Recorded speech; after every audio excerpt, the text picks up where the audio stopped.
48 hours later, Brian and I just finished this rig, a rebuild for Keith Scott and Brian Adams. Brian flew in very last minute so that we could get this done before we go to Europe. There was a great rig that was already built that we basically just had to take and modify. The biggest thing for us was redundancy.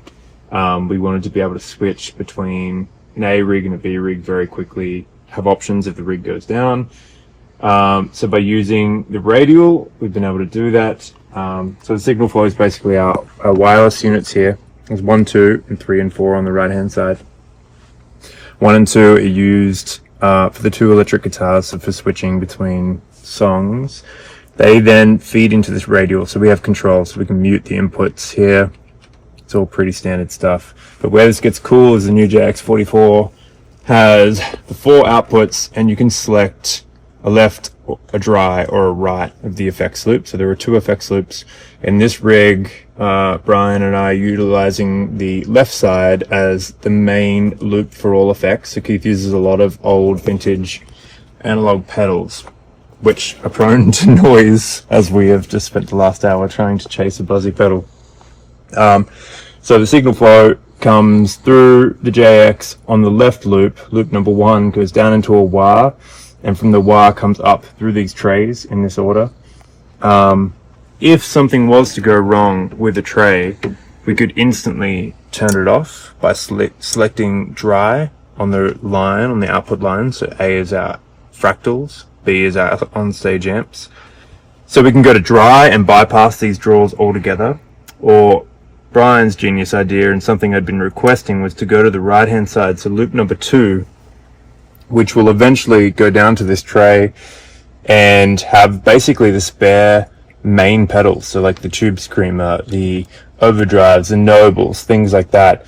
It's going to have that stuff in it so that at some point, if things go down, we can get it out. Are they even in there? They are. Yeah, there we go.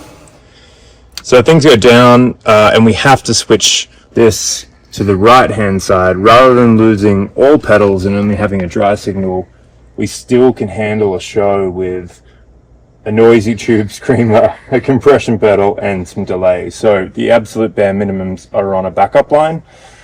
If the show goes well, we stay on the left.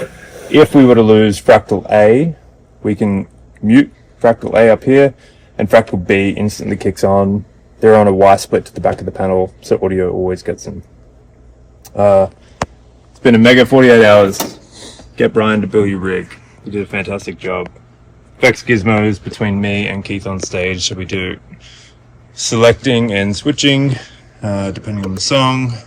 What else did we do, Brian? The bailout page. The bailout page is really cool. So that draw, Brian's genius idea is that draw, the backup draw we just showed you, is Midi programmed to the mastermind, so that if the 2 main draws of effects do go down, he can still control all 4 of the main sound pedals. We just have to flick over to this blue page. So yeah, it's been a wild ride. This thing is great. It's about to hit the road for another 10 years, so come check it out.